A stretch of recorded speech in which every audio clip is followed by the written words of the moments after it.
Thank you for joining me for another episode of Awaken Empowered TV. I'm your host, Ethan Fox. Today I'm joined by Darryl Anka, the channel for Bashar, and we have an opportunity to speak about his initial contact and experiences, and also what Bashar is here to teach us, and how to apply those teachings to create the type of reality we want to experience. We speak a lot about other dimensions and parallel realities and timelines and quite a variety of very interesting topics. But before we bring Daryl on with us to speak about these different topics, I'd like to mention that we have our school program, our Conscious Youth program retreat next year. There was a recent interview that was done by Wojtek Kuloff, who did a show interviewing me, and we had a chance to speak about this the school program that we have. So you can just search for her or go to her YouTube channel, which is Designed for Awareness, and look for that interview, and you can have an opportunity to learn more detail about that program. So without any further delay, I'd like to bring on Darryl Anka. Hi, Daryl. Welcome to Awaken Empower TV. It's a pleasure for me to have you with me today and to spend some time with you and pick your brain on a few concepts that you talk about on your live events and your interviews and such. So welcome to the show. And where are you joining from today? I live in Woodland Hills, which is a suburb of Los Angeles. Thank you very much for having me on the show, Ethan. I really appreciate the opportunity. Thank you. And so let's start by establishing, now I'm sure most of my viewers are familiar with your work, but for those who may not be, can you share a bit about your background, your professional background, the other work that you do prior to heading in the direction as becoming an intuitive channel and becoming popular in that field? Sure. My first career began in the film industry in visual effects, miniature effects, storyboards, sets, and I've been doing that since the original Star Wars came out. And I've worked on, several large action and sci-fi movies like Star Trek and Iron Man and Pirates of the Caribbean. But then after I had my two broad daylight UFO sightings in Los Angeles, that started me on a journey of trying to figure out what it was I had seen. And since obviously many people had said such things didn't exist, and now that I'd actually seen something right in front of my face, along with witnesses, I really needed to understand what was going on with that. So I began doing a lot of research on the subject, as much as I could possibly find back then in 1973 and in the ensuing years. And eventually, about 10 years after the sightings, I was introduced to a channel who was holding seminars. And I had already read a couple of books on channeling, like the Seth books from Jane Roberts and so on and so forth. And so I was very curious to see, what that was about.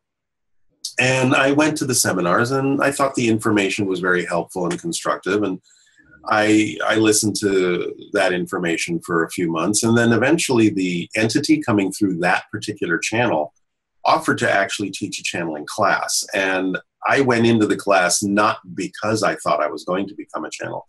I just wanted to further my research because I didn't understand that channeling could be taught. I thought it was just something that sort of happened to people. And so I was very curious to see what the technique was that could get another person to learn to channel. And the class was basically a series of guided meditations, mostly for the purpose of just sort of putting you in touch with more of yourself and expanding your creativity. It wasn't insisting that anyone had to become a vocal channel. But during the course, about halfway through the 12-week course, when I was in one of the guided meditations, I received what I can only describe as kind of a telepathic connection from Bashar. And in that one instant, a memory came back of having made an agreement to do this with him in this life. I understood in that same moment that the UFO had been shown to me on purpose to get me to start doing the research so I would know what I was heading for. I would have enough knowledge to be able to understand what channeling was and how it connected to all these things.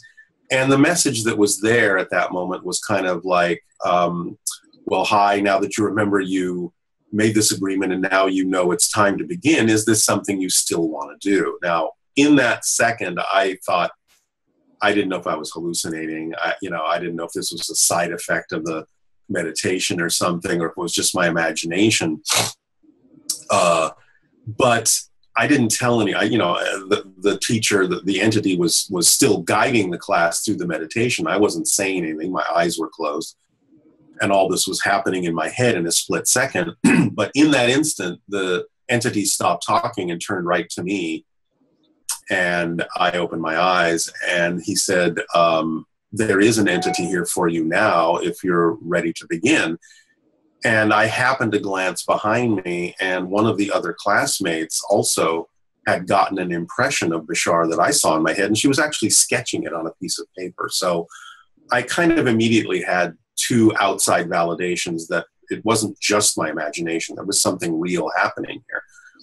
Long story short, I decided to go ahead and pursue it and see what would happen. And I continued with the class.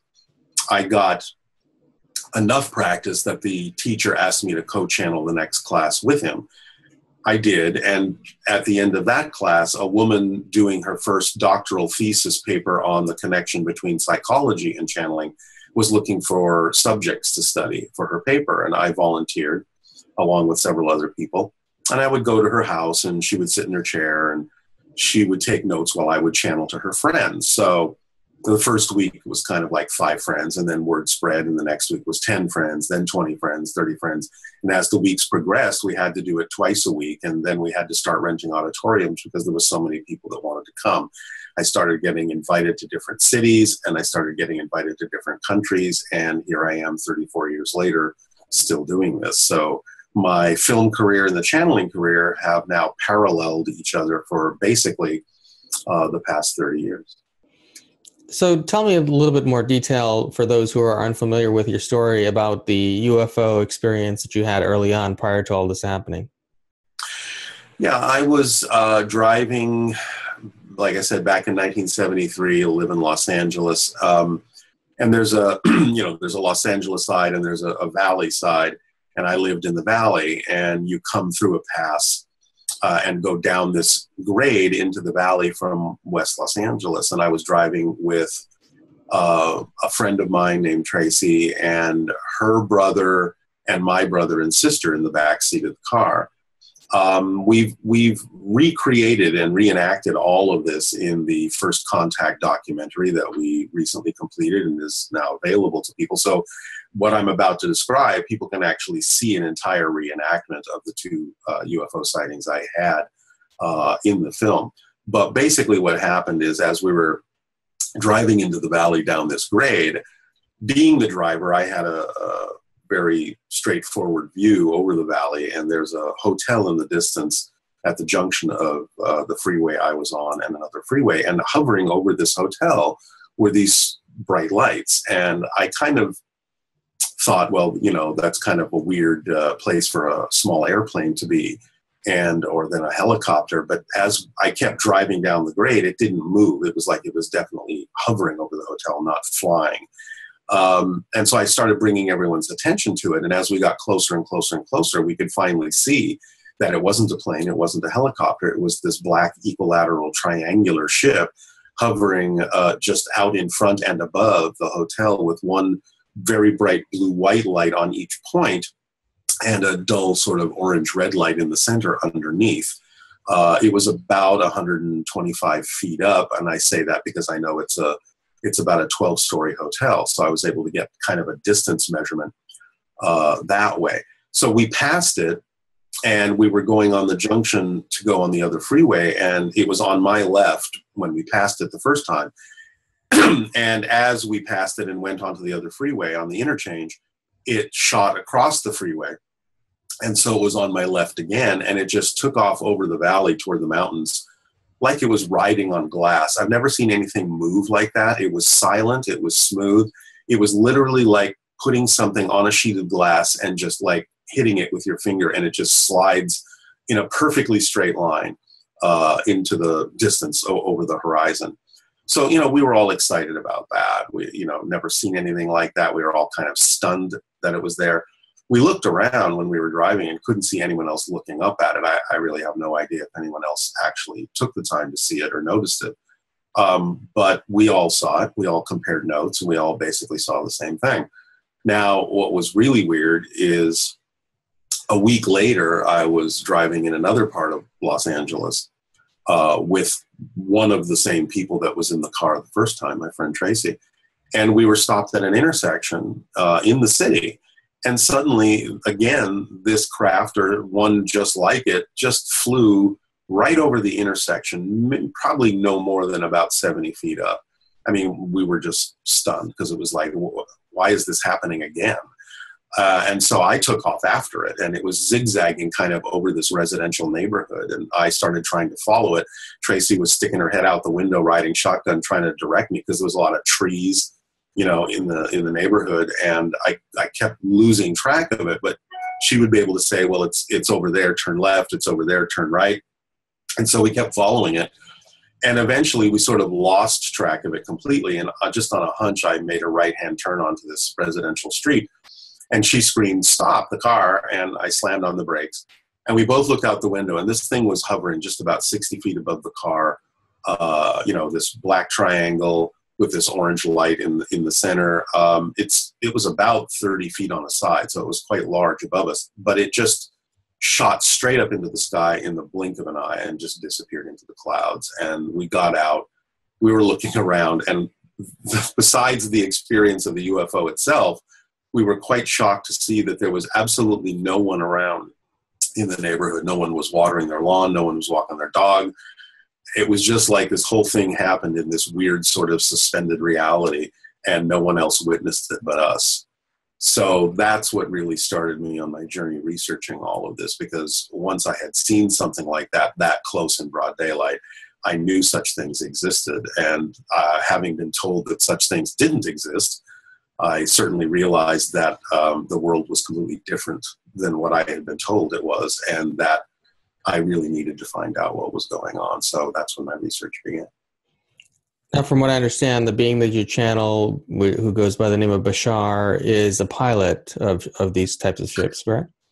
Yes. Now, his name is not Bashar. They don't have names because in their society they're telepathic. They don't need them.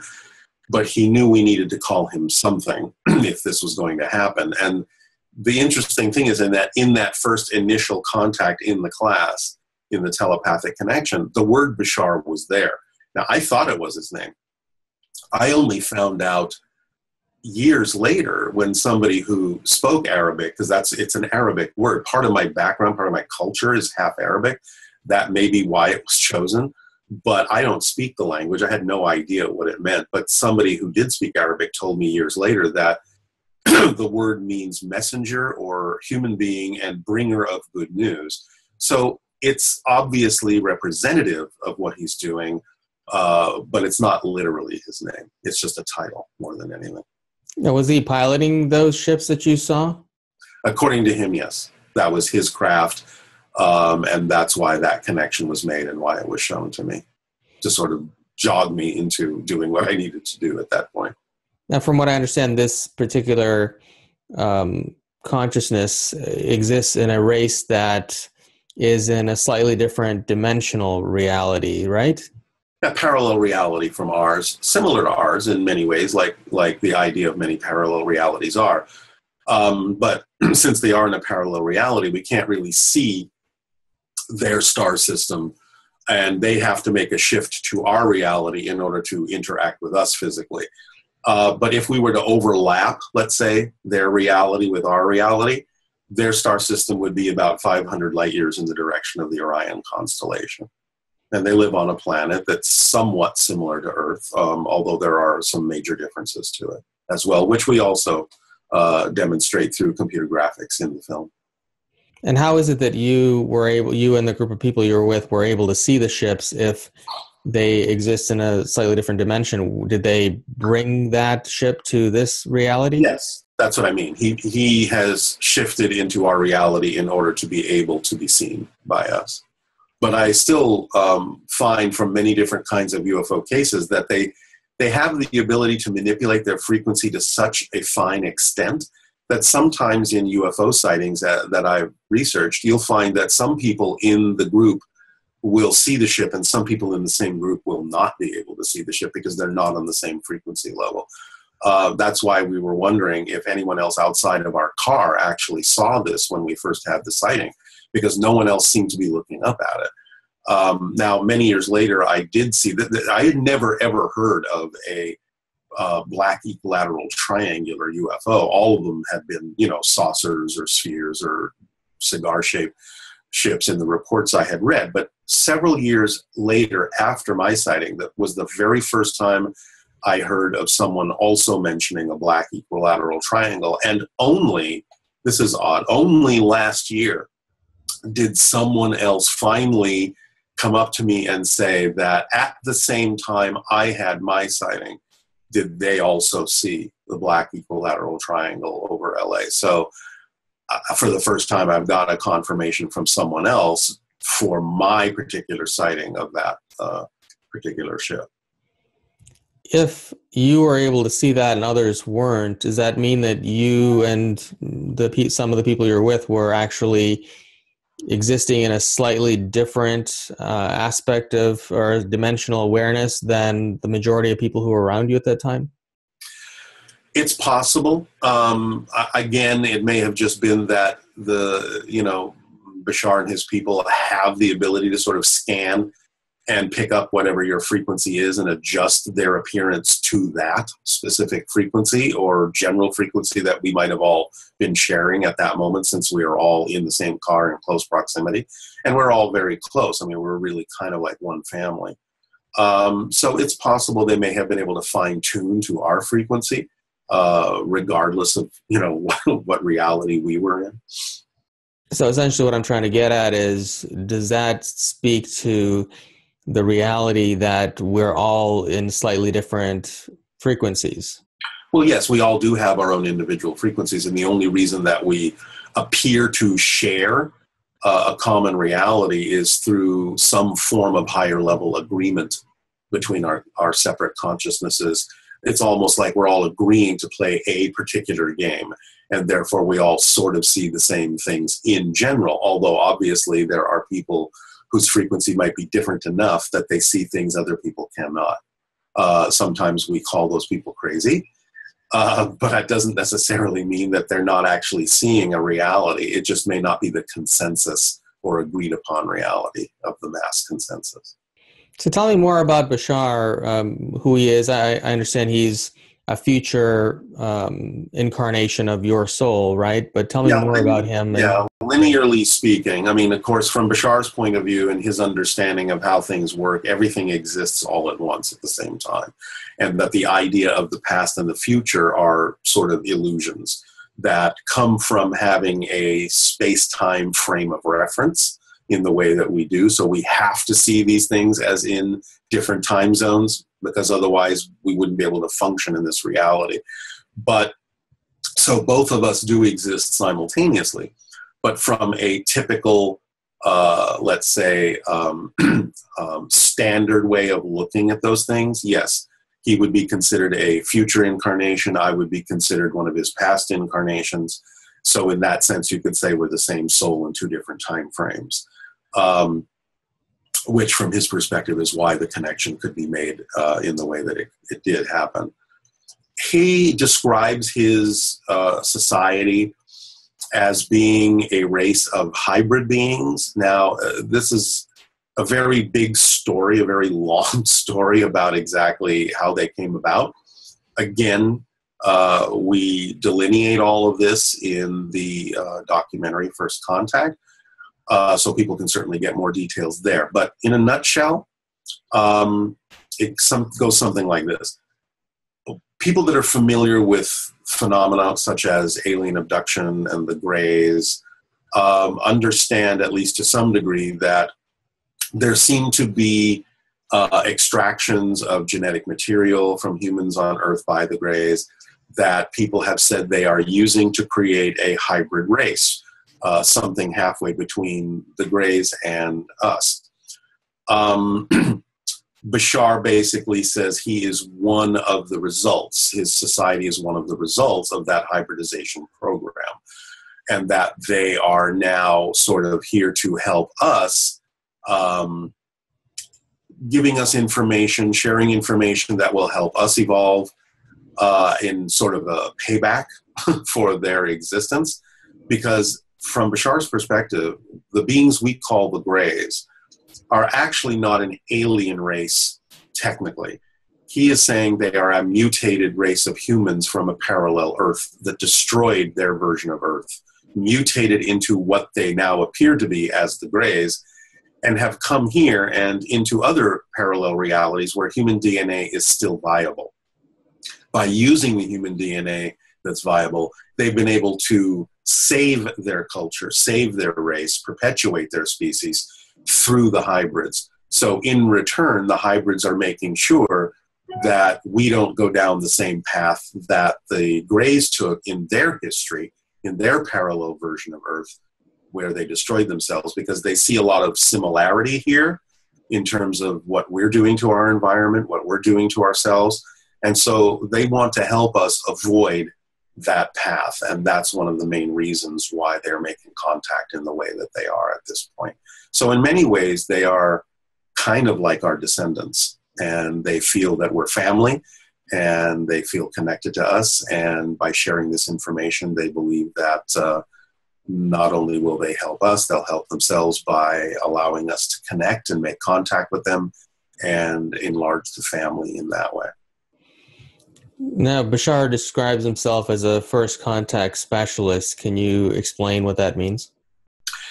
Well, yeah, I mean, it's pretty much what it sounds like. He is the kind of person in his society that goes to different planets, explores, and finds different civilizations that they believe might be ready or on the verge of being ready to make contact with other civilizations. And he's one of the people in his society that actually makes first contact. And this is usually the way they do it. They usually find another incarnation of themselves in a society. They actually specifically, purposely choose to have incarnations in the society that they're going to make contact with ultimately, so that they can understand the society from experience by tapping into that life, and then sharing information with that society in the way it's sort of similar to the way they're doing it through me in channeling the information to the public, and then seeing what people do with that information. And that's what tells them how ready we are or not for more open contact, more physical contact with them. So it's a long process. He's done it many times with many different civilizations in opening contact up with them. And so he's doing that with us as well. And this is the precursor, according to him, of eventual open physical contact with his society and other extraterrestrial societies. This is sort of the way they handle it, because they want us to know that it's our society. They're not trying to force themselves on us. They want to see that we're willing to absorb and adapt and apply the information that they're sharing in our lives, because they know that if we do so, it will change our reality and our frequency sufficiently so that, for lack of a better term, that when contact happens, we won't get freaked out. We'll already be somewhat familiar with the concepts, the way they live, with them, and over time, that familiarity will allow us to be able to handle open contact with other civilizations without it causing undue damage to our own society. Well, if I'm understanding correctly, our vibration would have to be significantly higher to meet them in a place where they could also coexist, right? So would there even be a disruption to our society if we were at that point? No, but that's why they're saying they don't land now, because we're not of that frequency. And by being exposed to a higher frequency that abruptly, they're saying it would kind of like force to the surface of our consciousness all the things that we're sort of keeping hidden from ourselves, all the different fear-based belief systems and negative belief systems that we have within ourselves that we're not ready yet to integrate. So it's through the information that he's sharing and the application of that information in our daily lives that changes our frequency and upgrades our frequency sufficiently so that one day our frequency will be high enough to be able to handle the contact and the interaction with them without disruption, which is what would happen right now if they just simply landed everywhere, which just answers that question as to why they don't just land. They're not here to disrupt our society. They're here to help us grow and choose to become part of a bigger galactic society rather than having something like that just thrust on us before we're ready. So essentially we have to be pure as far as souls. And from what I understand, societies that are primarily telepathic, such as Bashar's, they are more heart-centered. And is that what is missing, or the gap that exists between us and that? Well, yeah, we're not balanced a lot, in our society. We're not functioning as whole human beings at this point. We're very compartmentalized in our consciousness. We're, causing all sorts of disruption to ourselves and the environment of Earth, and we're just not really expressing ourselves in a holistic and balanced way. And the balance requires, the balance of the heart and the mind and the higher self. So when we start applying this information, it's designed specifically to allow for more balance to be experienced between the heart, the head, mind, and the higher self, and allow us to really function more holistically in conjunction with the world, as opposed to being at odds with it, to discover not just the idea of being in harmony with nature, but being in harmony as nature.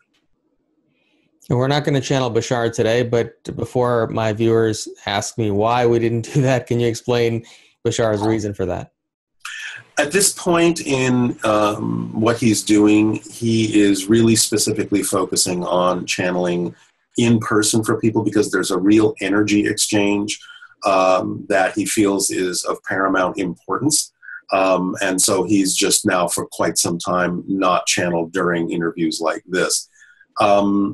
It's not that there isn't some form of his energy coming through in this kind of an exchange electronically, but he feels at this point we're at a place in our evolution where that real personal connection vibrationally in the same room is one of the main components that really helps boost our frequencies in the way that it is intended to be boosted. So he is just focused in that way at this particular time.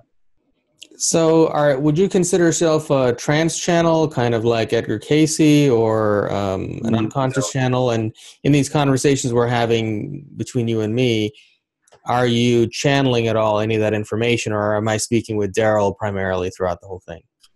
Well, see, that's a very good question, because in having done this now with Bashar for 34 years, there is a bit of an overlap. There is a bit of a blending going on. And in the classes that I've begun to teach as myself, so to speak, certainly I can get into my own version of a channeling state to bring information through. I can tap into more things because I've learned the technique from Bashar by just being exposed to his energy for so long. So sometimes, yes, there may be a bit of an overlap, even though you don't necessarily perceive his personality, because the connection and the link is always there.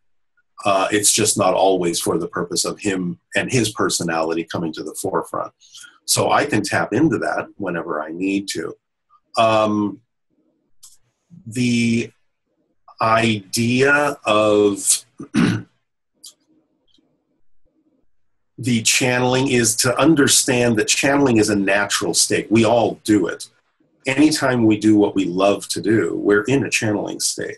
When we're in the zone, when we're in a state of peak performance, we really are in a channeling state. It just depends on what we want to do with it, how we want to express it. We can just express ourselves more fully. We can connect to our own higher minds more easily. We can connect to other consciousnesses more easily, because that's what that state allows us to do. But it's really up to each individual as to how they want to express the idea of the channeling state. Now, this is one of the other things that we covered in the documentary, and it's one of the things I'm actually most excited about sharing with the public. Is one of the things we did is we went into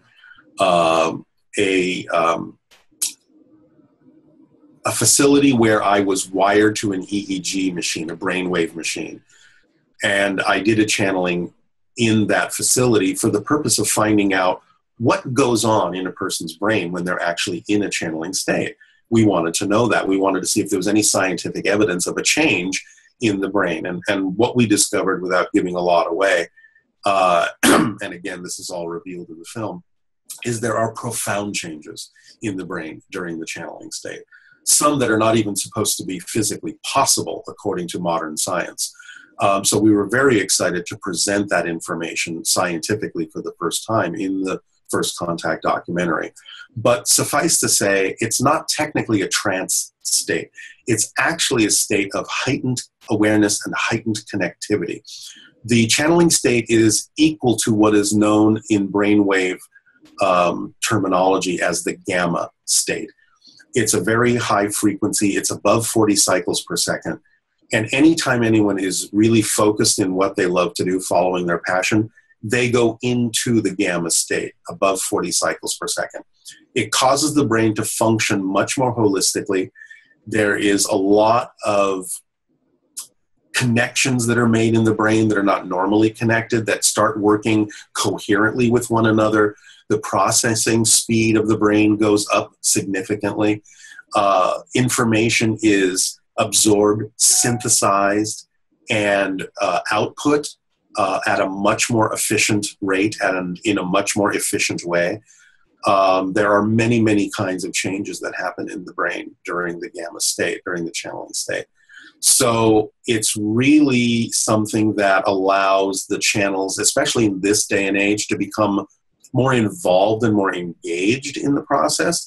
It's, you get out of the way and let the information come through, but you're not completely gone. You know there's something going on. At least this is the way I experience it. It's like falling into a daydream, a very dynamic, energetic daydream. And there's images and there's concepts, but time is very collapsed. I don't really hear the words because that's a secondary level translation that's coming through my brain.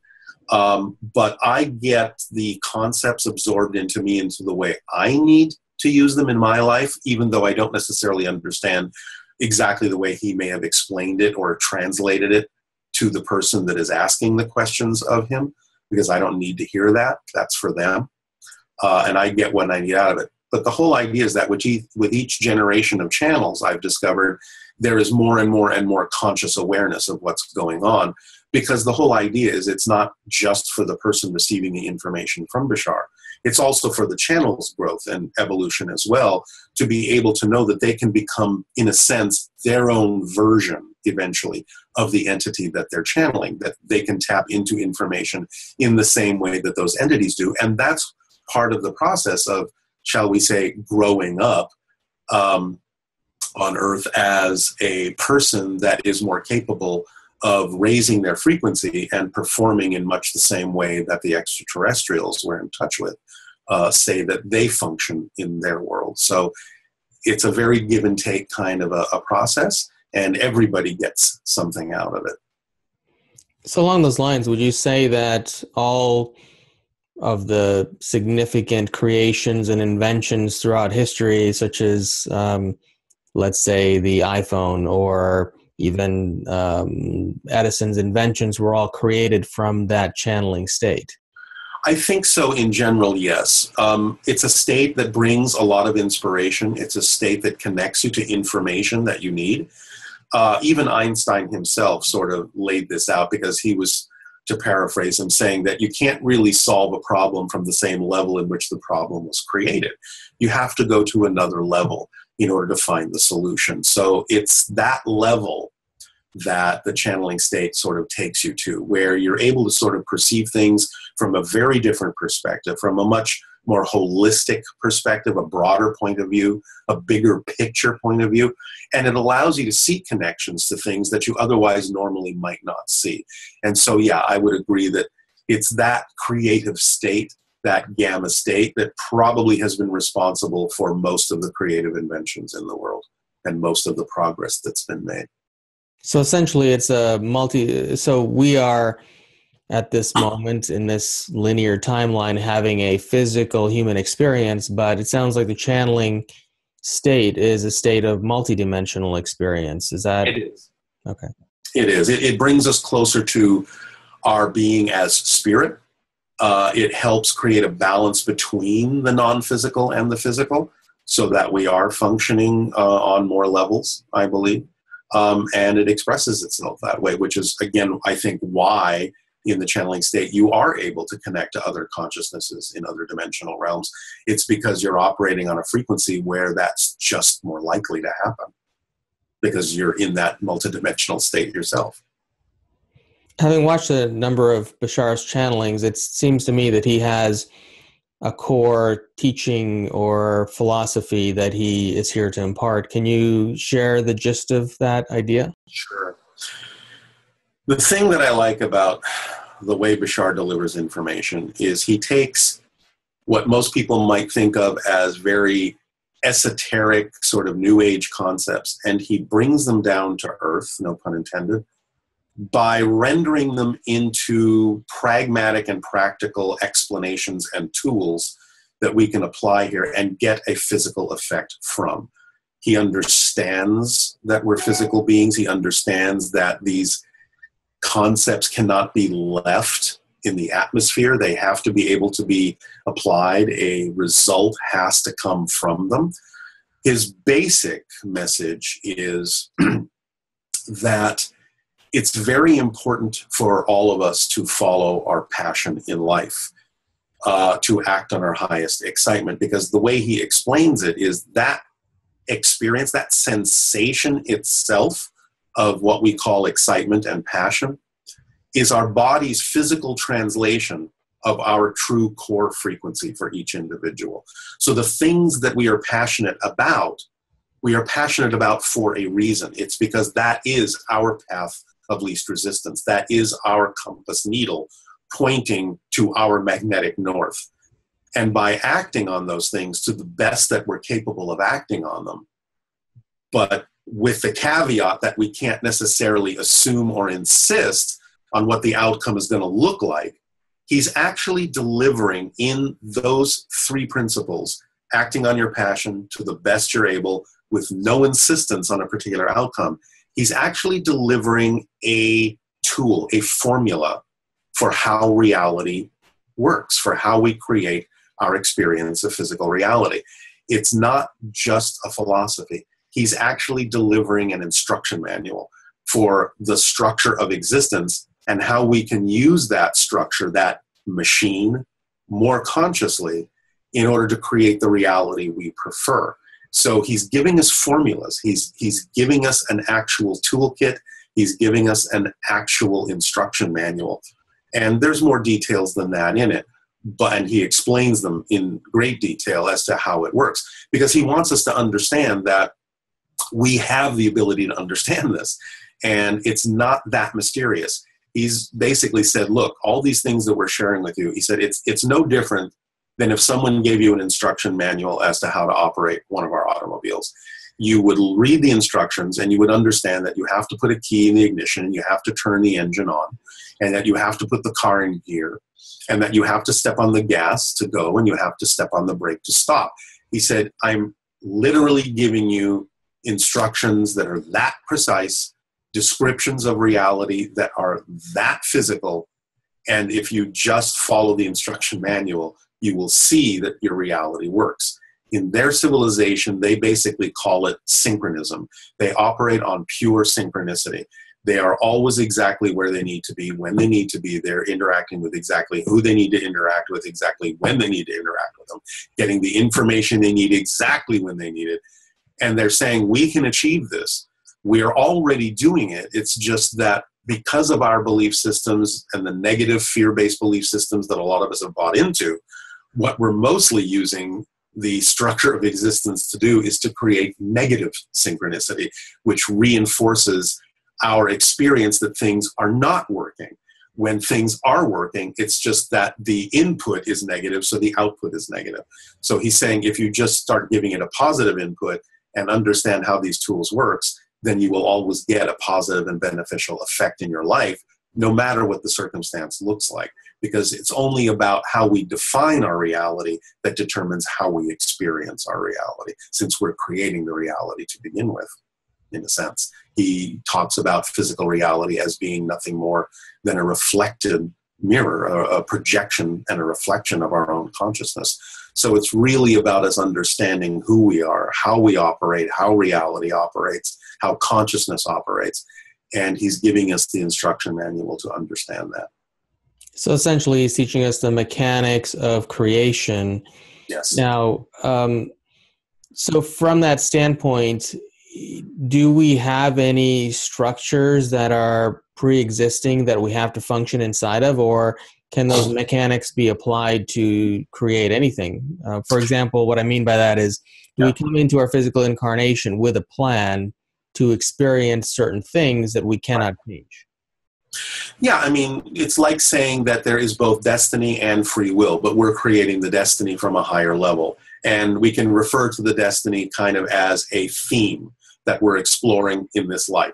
So let's say that theme is, just as an analogy, a crude analogy, that we create a hallway for ourselves to walk down. And that will be the hallway that we will walk down. That will be the theme we will explore, and we will probably mostly not diverge from that. Now, how we explore it, we can walk down the hall, we can run down the hall, we can crawl down the hall, we can go backwards, forwards, side to side, we can look in all the doors or we can ignore them. We can go fast, we can go slow, we can go upside down if we want. That's our free will as to how to go down the hallway, how we want to experience that hallway. But experience the hallway, we will. Because that's the game we have agreed to play. It's like saying, well, I'm going to go and I've agreed to play chess with you.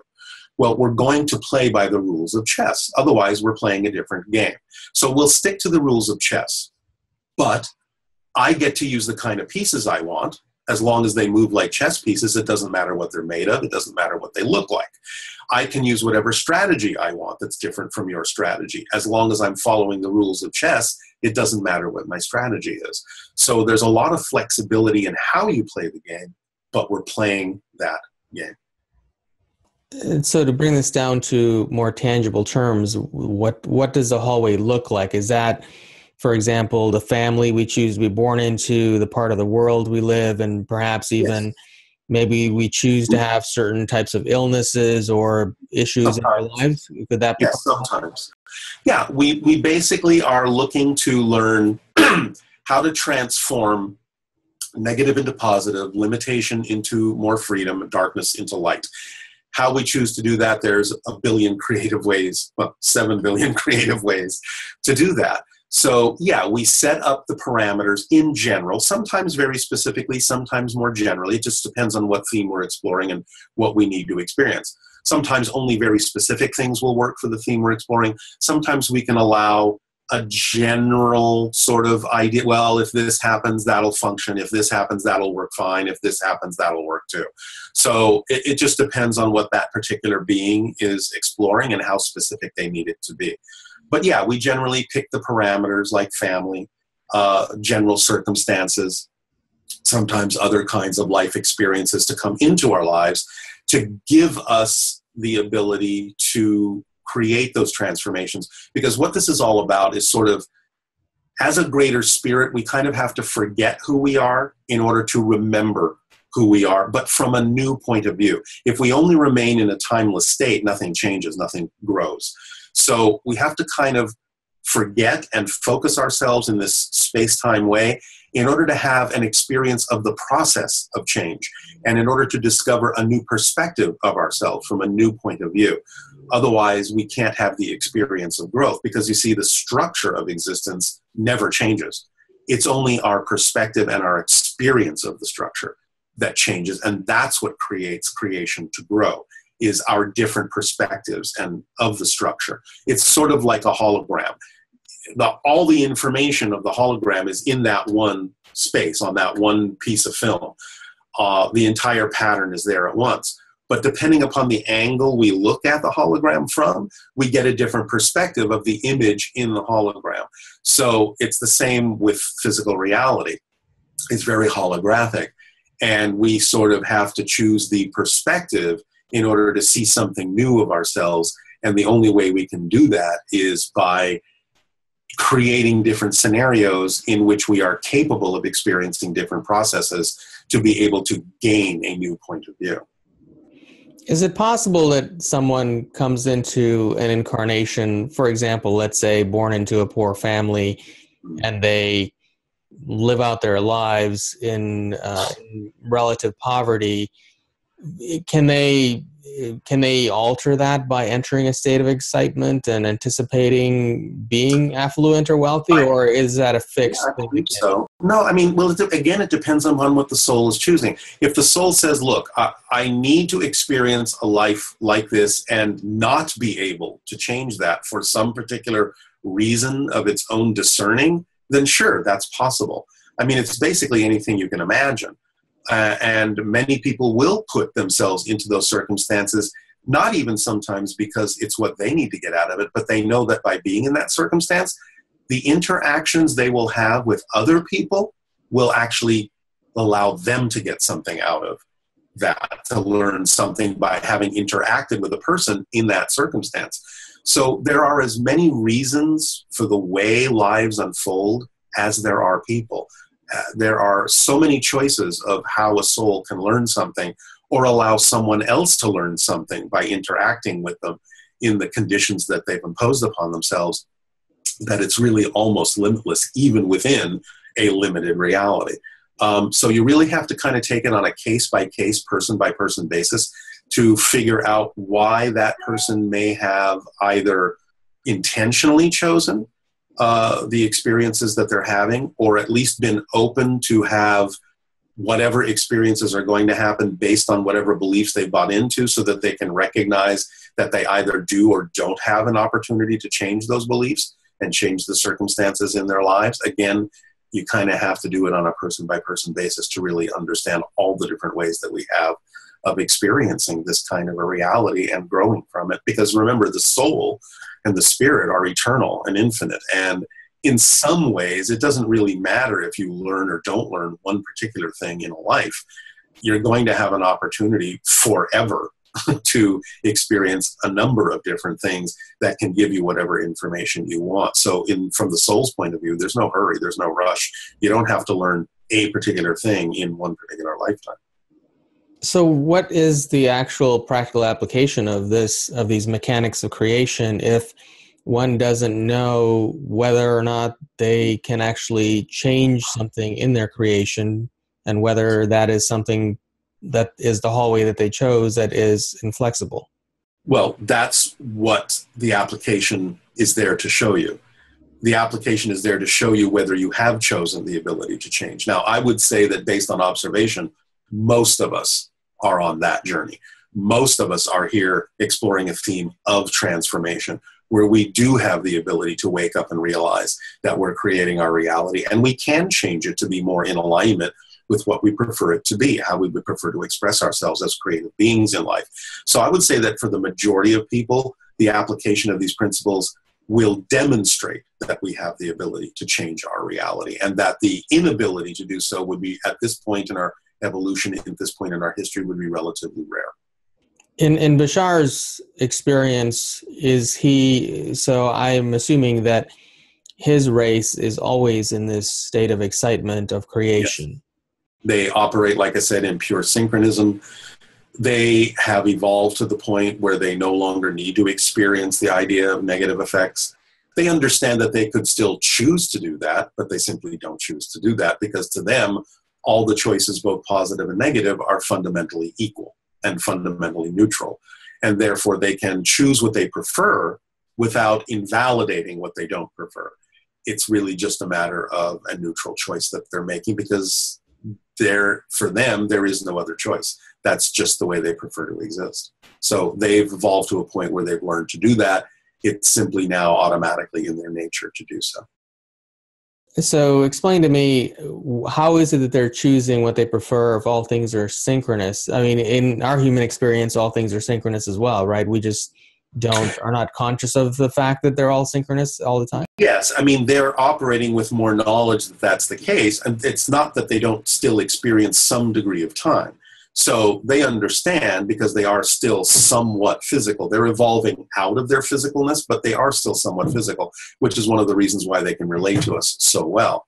But they are operating in far more synchronicity in a very conscious way than we do at this point. So they understand all that and understand how to use the synchronous nature of everything in a much more impactful, powerful, and profound way than we do at this point. So if human beings are experiencing states of synchronicity, now in recent decades, this is a term that's come into our more conscious awareness and more mainstream awareness, where people express that something occurs with synchronicity in their lives. Now, in that moment, is that awareness because that person is, for that moment, functioning at a more multidimensional perspective, more similar to Bashar? Yes. But in fact, all things are really synchronous in our human experience. It's just that we're not at all times functioning at this higher awareness to be conscious of it. Correct. I mean, it's again the idea of we still have a physical reality where we have to have these experiences in a way that we can apply them back into our linear experience. So we'll have these heightened moments of connectivity where we are more of ourselves. But the idea is not necessarily that we shouldn't still be able to apply them into our linear experience. So it's kind of a scale or a cycle that goes up and down like this. But instead of maybe thinking of it as just kind of a like this going along the same line, it really is kind of going up and up and up and up, even though we might be going up and down in that cycle, because we are evolving and we are raising our frequency. The more we get used to figuring out how to use those synchronous moments in our linear reality, we boost up the vibration of the linear reality so that we can experience more and more of those synchronous moments until, like Bashar, we reach a point where it just functions that way automatically and everything is happening almost magically for us.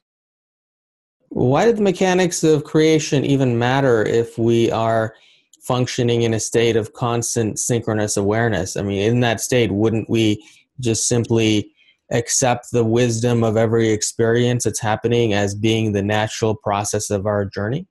We do, and that's what Bashar does. But nevertheless, you can still have that experience within what might be considered a mechanically linear space-time reality. And that's also part of the fun, because you get to, I mean, it's like, again, let's go back to, let's say, the chess analogy.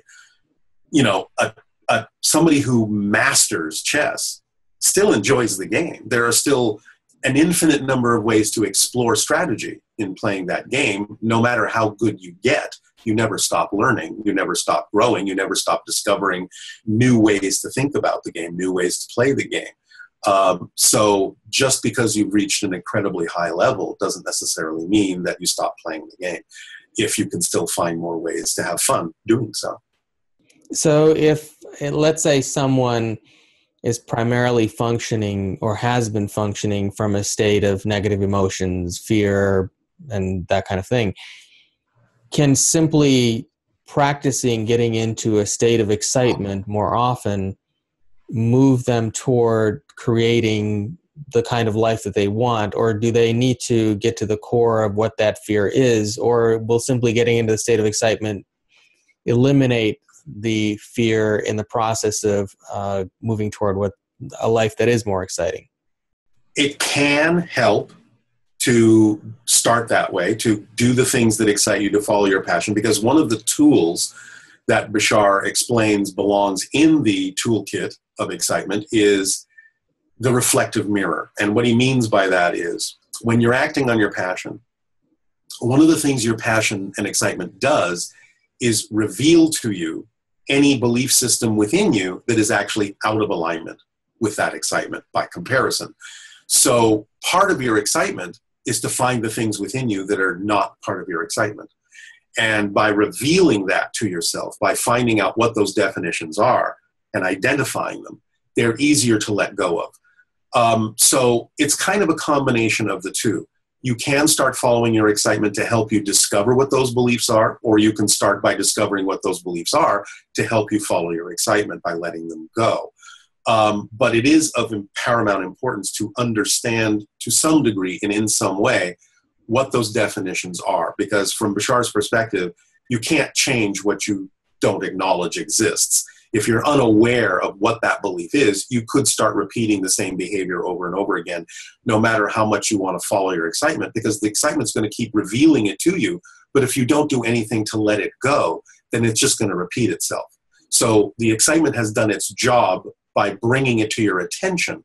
Then you have to do your job by looking at what that belief is and understanding why you might still be holding on to it, and find a reason to not hold on to it anymore. Find out that it is really not your belief. You probably picked it up from your parents, your school, your friends, your society. It's not anything to do with you, and you have to see the nonsense in it and the illogic of it in order to drop it. And once you do drop it, then you expand your ability to experience more excitement. But as long as that belief system is there, as long as you're holding on to it for what you think is a good reason, because that also comes from a belief that you need to hold on to it, that's another belief you have to let go of, you start cleaning your attic out. And as you do that, you become more streamlined. You become more capable of absorbing higher frequency energies and so on and so forth. So following your excitement will help you discover the beliefs. Discovering the beliefs will help you follow your excitement. It's kind of a chicken and the egg thing. It works together in one system. Let's take your chess analogy to my earlier example, something that more people could probably relate to. So essentially playing chess, and the chessboard, I'm assuming, would represent, let's say somebody came into life to experience poverty. And so could the chessboard be, or the game of chess, be that experience of poverty that is the hallway that they chose to walk down? But yes, like I said, it could be. Okay. And then, so possibly, even if they can't change the experience of experiencing poverty in that life, because that's something they needed to go through, what they can change through entering a state of excitement is the subtle nuances of how they go through that experience. Is that? Yes. Okay. Yeah, because you have the ability to go through any experience in a positive or a negative way. And in some senses, then, by even saying that, they have to some degree changed the experience. Because if you go through something in a negative way with negative belief systems, that's one experience. If you go through what seem to be the same circumstances physically in a positive way, it's actually a very different experience. Many people can experience things that look identical to other people, but experience them with joy and all sorts of different kinds of emotions, as opposed to the way someone else might be experiencing what appears on the surface to be the same kind of an experience. But for those people, they're two different experiences, even if the circumstances look identical. So maybe you can explain to me some of the mechanics of a real life situation. Let's say somebody is in a deep state of sadness or depression or fear about something that's happening in their life. Let's use our earlier example of, let's suppose they're having financial problems and they're unable to find a way to shift out of that state of depression and fear into a state of excitement. Are there some mechanics you can share that they could practice that would help them to shift out of that state? Sure. I mean, one of the main conversations Bashar often has with people on Earth has to do with things like, abundance and finance and so on and so forth, because we're so focused on the idea here that money is one of the strongest representations of abundance. And he's okay with that. That's fine. But he's saying it's not the only representation. We tend to over-focus on that one symbol of exchange, on that one symbol of support or wealth or abundance or whatever you want to label it as. He's saying if someone gives you something as a gift, that's another form of abundance. Synchronicity bringing you what you need is another form of abundance. So from his perspective, the first step, when you might be in an experience where you feel a lack of abundance or unsupported or whatever, and get depressed about that, is to understand that you may simply have too limited a definition of how you can be supported.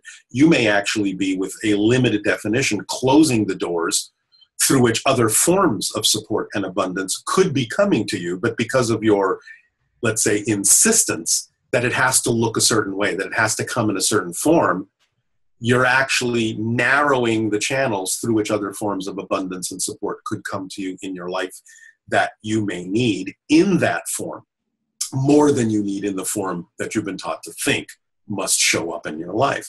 So just by changing your definition of abundance to something more similar to what Bashar's definition is, could make all the difference in your experience. And his definition of abundance is very succinct. It is literally the ability to do what you need to do when you need to do it. Period. That's it. It's a very short, very simple definition. You just have to have the ability to do what you need to do, not what you want to do necessarily, what you need to do in life in order to be experiencing abundance. Because if you are able to do what is truly something you need in your life, and you're able to do it no matter how much money you have or little money you have or what have you, then you are functioning abundantly in life because you're able to do what you need to do to continue to grow, to continue to act on your excitement, to continue to be more of yourself. That is the definition of abundance. That's the definition of fulfillment in a life. It doesn't have to look like anybody else's life. You don't necessarily have to have as much money as someone else does, because obviously we know there are many people that have a lot of money that are also not happy in life. So that's not the factor. It's feeling fulfilled. It's having what you need to be yourself. It's having what you need to move through your life in a joyful way. That's what abundance is having the ability to do that. So changing that definition can make all the difference in that experience. Now, when we're in a state of awareness of synchronicity, we are connected to a higher awareness to where we understand what we need and that we are receiving what we need. Yes. But for the most part, human beings don't exist in that state of awareness very often. So we confuse what we want with what we need. So how is someone able to even apply the rules or the mechanics of creation if we're trying to constantly create what we think we need when in fact it's what we want that we don't need? Well, I think the first thing is that, again, cleaning our attic of a lot of negative belief systems, we have been taught to think that we have to control everything, when in fact, we're already in control. Everything already works. And we have to kind of let go of the idea that we have to know everything. We really don't. We have to trust that our life unfolds in the way that it needs to. We have to start trusting the way in which it unfolds and allowing it to work for us rather than trying to make it work for us. The whole concept of surrendering is not giving up control. That is an erroneous definition. The concept of surrendering is allowing ourselves to surrender to the control we already automatically have.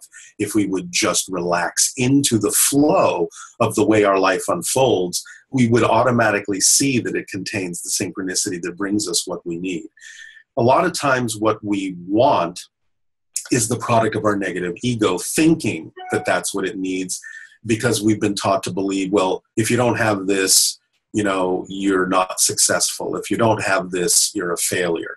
So we're creating all these arbitrary and artificial measuring tools against which we always find ourselves coming up short. If we just simply know that we have what we need, if we allow it to come to us, then we will see that, we're always abundant. We never really lack anything. It's kind of, again, an oxymoron kind of way that we have chosen to believe things, is because people think, well, I just need to learn to trust, or I just need to learn to have confidence, or, I'm lacking abundance. And no, none of those things are true. It's actually the opposite. You can never actually not have trust. It's automatically built within us. You can never not have confidence. You can never not be abundant. It's just a question of, what are you trusting in? What are you confident about? What are you abundant in? So it's not that you lack trust, it's that you trust lack. It's not that you lack confidence, it's that you're confident about the fact that you lack. And it's not that you lack abundance, it's that you have an abundance of lack in your life, which is a particular experience.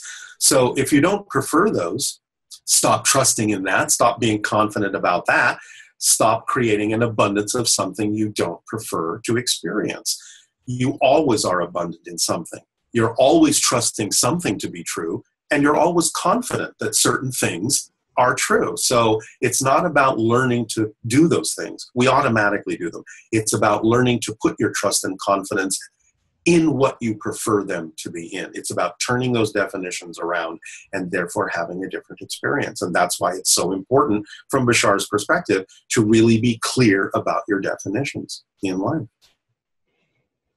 So to enter a state of more conscious awareness of synchronicity in our human experience, is it simply enough to try to enter this excited state as often as possible, or are there other practices such as meditation or anything else that would help us to do that? There can be.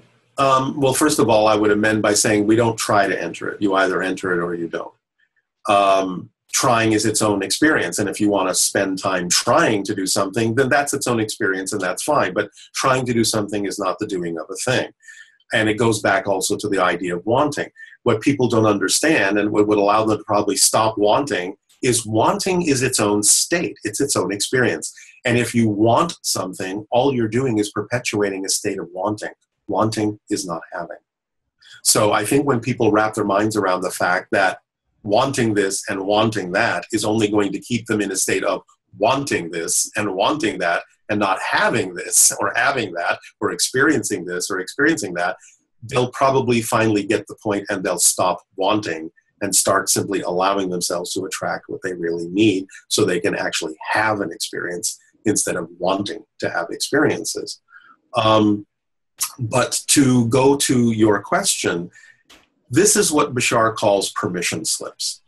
To him, any ritual, any tool, any technique, any object is a permission slip. And what he means by that is our belief systems will gravitate, will attract themselves to whatever we believe will help us become more of who we are. And that's fine.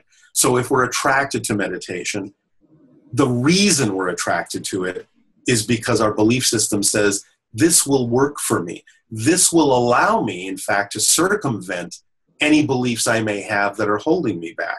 So I will use this tool. I will use this permission slip to give myself permission to be more of who I am, because my belief says there's no other way I can do this. So the very fact that you're attracted to something like that is an indication that it will probably work for you for a certain amount of time as a permission slip to allow you to circumvent your belief system that's holding you back and allow you to experience more of yourself. Now, as you change, you probably will need different permission slips. So it's okay to find yourself being attracted to something else as you use up the first permission slip. Some permission slips may last the entire lifetime. Some people may need to go from permission slip to permission slip. As long as you're attracted to it, that's usually an indication it will work for you, at least temporarily. But the ultimate point is to understand that you're the one giving yourself permission to change. So ultimately, you finally realize you're the ultimate permission slip. You don't necessarily ultimately need any tool, any technique, any particular object in order to make the changes that you prefer to make. You can just get to the point where you decide this is what you prefer and you change. And that's all there is to it. You become the ultimate permission slip. You become the ultimate meditation.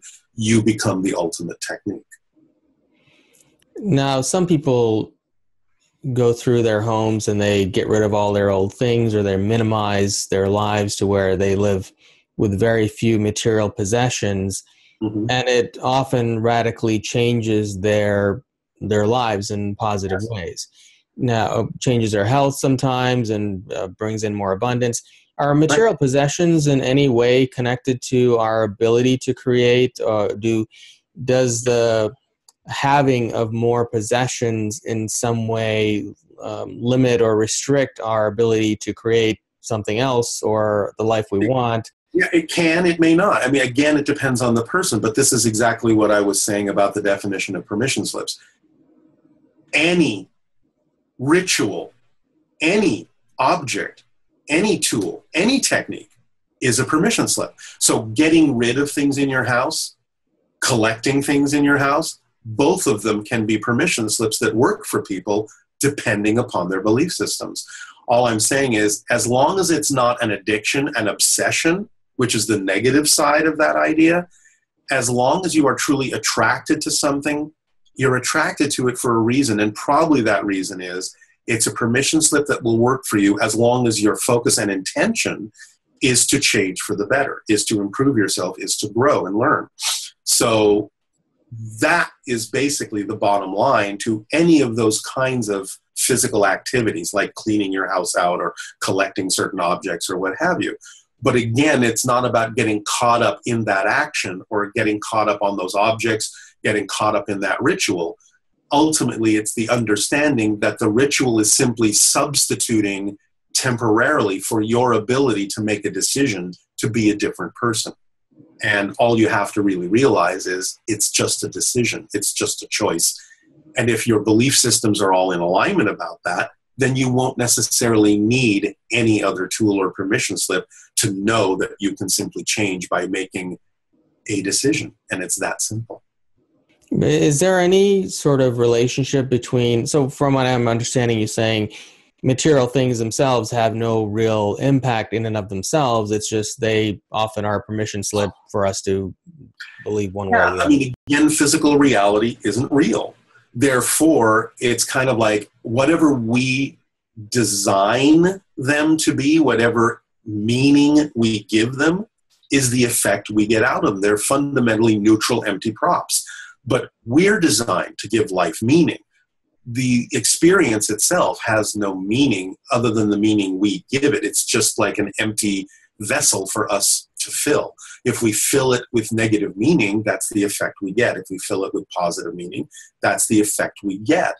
Because by itself, it doesn't have built-in meaning. We're the ones designed to give it meaning in order to get the reflective experience from it. So, really, the object itself has been imbued either by society collectively or by a person individually with meaning that we either agree with or disagree with. And therefore, we're either playing a consensus game and say, yes, most people will find that if you do this, you'll probably get a beneficial effect from it. And that may be true because the collective has said that that's true and you're buying into it. Or individual will say, well, you know, despite what the collective says, I prefer to believe that doing this or holding this crystal or taking this herb or doing whatever ritual I'm going to do is going to benefit me more than what the collective is saying. And if your belief system is truly in alignment with that, it will, because you believe it will. I mean, remember, this even goes back to what, ancient scriptures are talking about, biblical scriptures are talking about, even master teachers and Buddha and Jesus and Krishna and whatever, we're really talking about the same thing from Bashar's perspective and my perspective, because very specifically, when, let's say, people say, oh, well, Jesus healed the sick. No, he did not. And he said he did not. He said, your faith has healed you. Your belief has healed you. He just had a talent for getting people to change their beliefs to the point where when he told them they would be well, they would believe him. And it was their belief that healed them. So he understood the mechanism. He understood that they had to imbue the meaning into what he was saying, that what he was saying couldn't do it on its own, that if they bought into it strongly enough, they would experience the effect they were looking for. And that's exactly what he was telling them. Let's say someone has a closet full of clothes or a house with different objects in it, and two different scenarios. Let's say the closet full of clothes, every piece of clothing in there is something that excites them when they put it on or look at it, versus a closet with a few objects that really excite them and a lot of old clothes that they haven't worn in forever that either have no emotional response or maybe even a negative emotional response. Mm-hmm. Would it be better for for individuals to surround their spaces with objects that have very positive, exciting, bring up excitement in them versus objects that create no emotional response or a negative one? Absolutely, because again, the whole concept of acting on your excitement has to be done with all the components in alignment. In other words, you act on what excites you the most, where it excites you the most, how it excites you the most, with whom it excites you the most. If all the components aren't representative of your excitement, then you're not really acting on your excitement. So if you have things that don't work for you anymore, the question would be, well, what would be the most exciting thing I could do with them? Maybe give them away to someone else who might be excited about receiving them.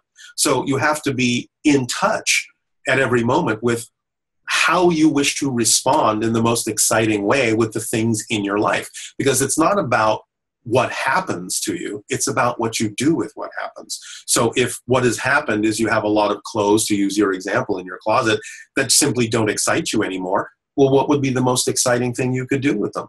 Maybe giving them away would be the most exciting thing. You have to ask that question and then act accordingly in order to be continuing to be in alignment with your highest excitement. I mean, sometimes you attract things in your life that are not representative of your excitement, not what you prefer, but you have to use them in a way that is exciting. So, for example, you might attract something momentarily that is definitely not what you prefer, but the question is, how can I see this in the most positive and exciting way? Because it's got to be there for a reason. You have to know that it's there for a reason. You have to act like you know it's there for a positive reason in order to get the beneficial effect. And by sometimes attracting something you don't prefer, sometimes the simplest thing to do is simply look at it and go, okay, that is there, and I may objectively observe that it's not what I prefer, but it's got to be there for a positive reason. Why? Because I say so.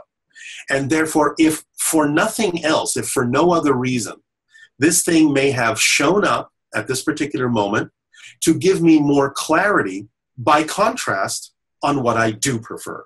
Because I'm seeing an example of what I don't prefer very clearly, and that helps me illuminate more clearly what I do prefer. That's how you use what you don't prefer in a way that you do. And that will guarantee that you will get a beneficial effect from that thing having shown up in your life that you don't prefer, because you're using it in a way that you do prefer. And by staying in that state, the only thing you can experience from that showing up is a beneficial effect that you prefer, because you cannot perceive or experience what you're not the vibration of. You have to be in the vibratory level of preference in order to experience the result and experience of preference. So you have to treat things that you don't prefer in a way that you can use them in a way that you do prefer in order to get the benefit. That's the secret. So if we were to combine the Bashar's concepts of creation to the idea of minimalism, then maybe what makes sense is to not necessarily live with as less as possible, but to surround yourself with only those things, or as much as possible, of things that excite you, so that you can have more access to creative ability. Yeah, and in some ways it might sometimes appear to be a process of elimination, because certainly you're letting go of the beliefs that don't work for you. And Bashar has said that even, the process of evolution is even when you have gotten to a point, if you get to a point in your life, where you have actually let go of all the negative beliefs, you're still going to continue to let go of what's no longer relevant for you. So in some senses, it is a process of streamlining. But as you say more accurately, it's a process of making sure that the things in your life are really just those things that are in alignment at that moment with who you are. Everything else at that moment is superfluous and would only, in some sense, clog it up and weigh you down. Now, from what I understand, Bashar and his race, they don't actually eat anything, right? Not anymore. They used to, but they no longer eat, they no longer sleep. They are evolving out of physical reality. They call themselves quasi-physical at this point. They have the traits of physical beings, can still be perceived as physical beings, but they also have the traits of spirit in many, many cases. And therefore, they're deriving energy directly from the electromagnetic field of their planet, from energy in the cosmos. They just aren't as material as they used to be and don't need to be sustained by as many material things.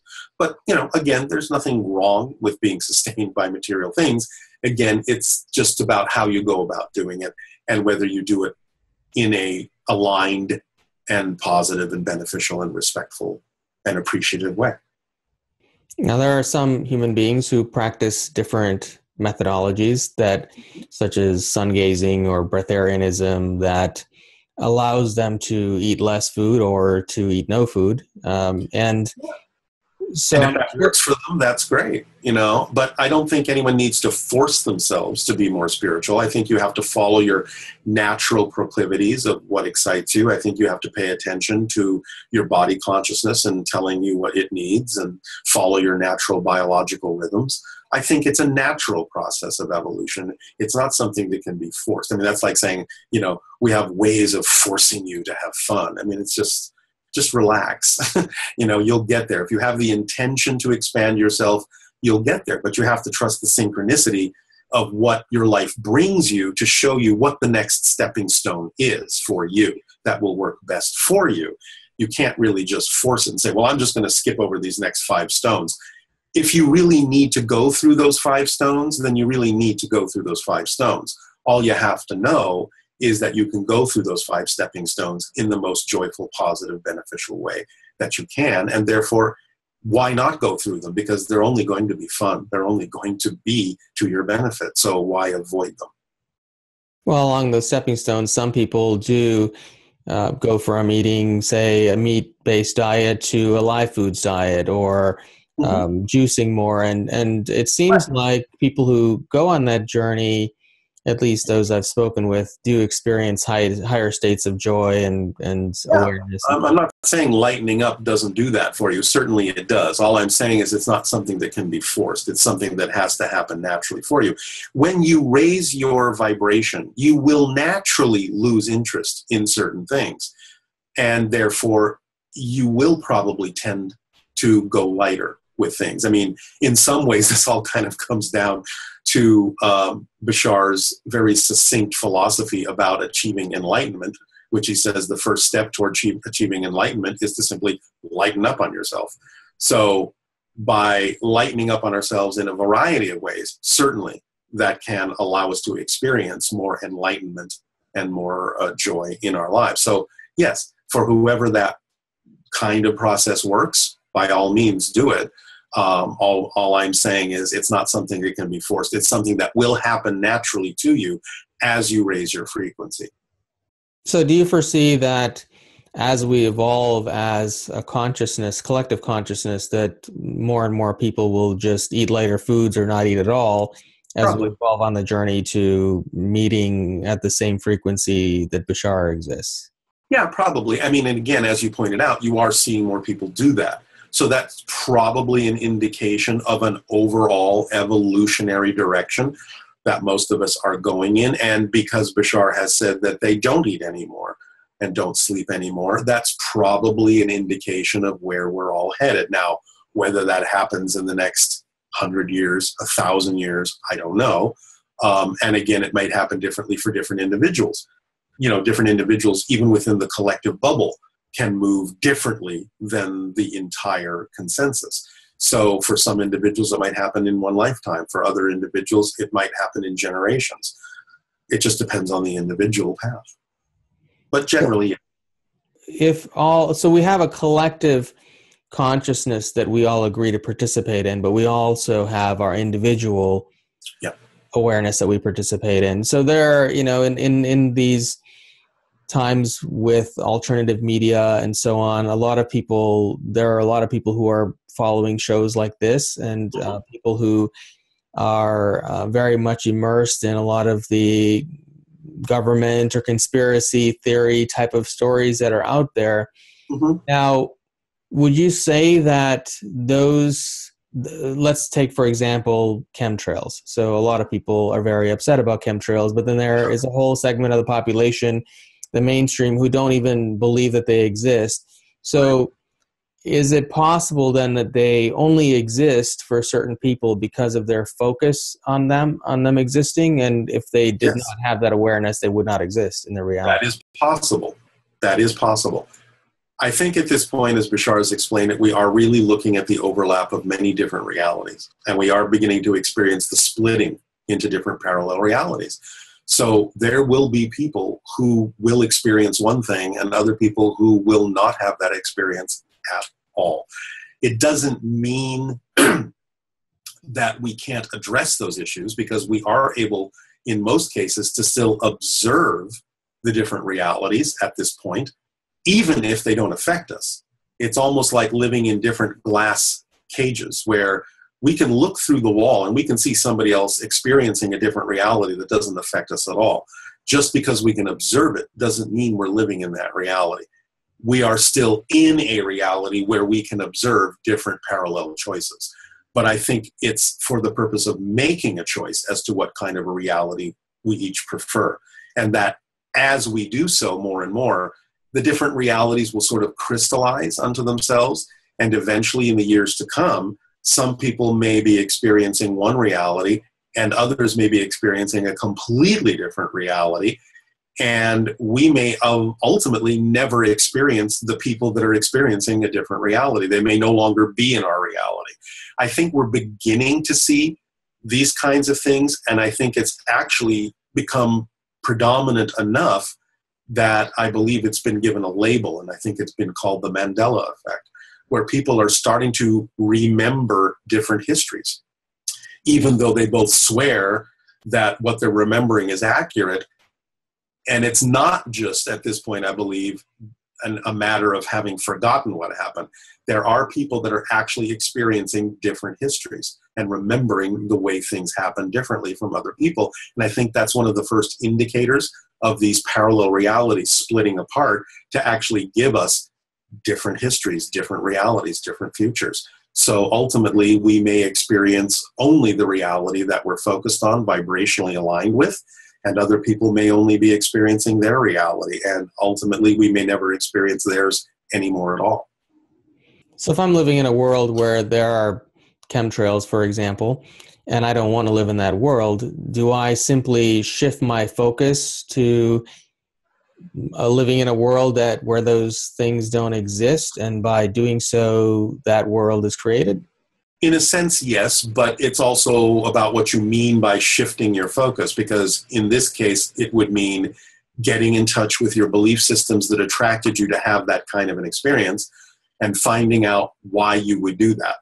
So if you can let go of the beliefs that have attracted you to have that experience, truly let those go and truly replace them with other beliefs, knowing that you don't need to experience that kind of a thing anymore, then yes, you can allow yourself to start aligning with another already existing parallel reality that simply doesn't have that experience in it. See, that's what Bashar calls the 13th step.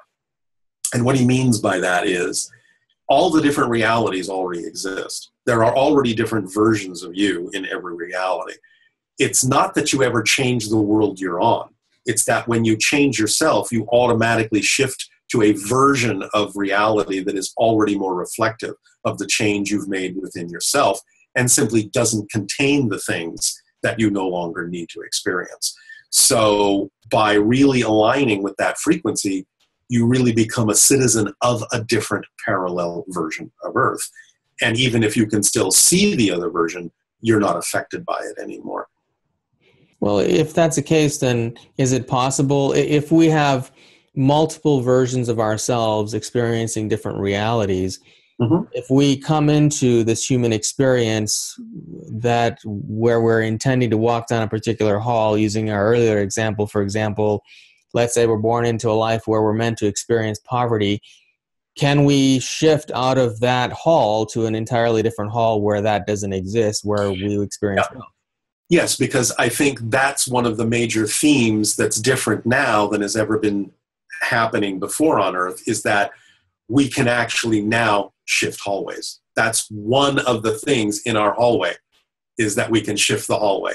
It's one of the themes we're now exploring, is This is all an illusion. It's all our creation. And we can now shift themes in the middle of a theme. That's our theme. That's our new theme.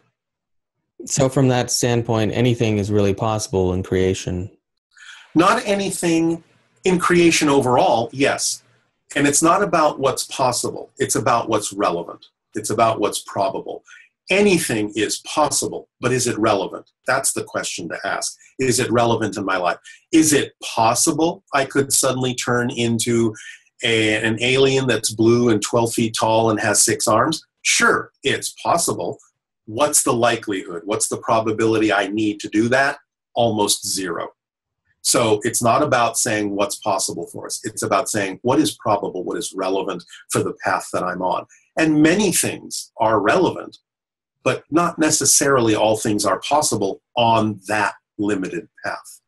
But all things are possible within creation overall, certainly. So as a soul, if I have multiple different timelines of experience that I'm experiencing simultaneously, let's say in one of them I'm very wealthy and another one I'm very poor, those are possibilities that are relevant, you're saying, but me being a pool of water on another planet may not be relevant, therefore I cannot shift to that reality. It may not be relevant. If it's not relevant, you won't shift to it. If it is relevant, nothing but yourself can stop you from shifting to it.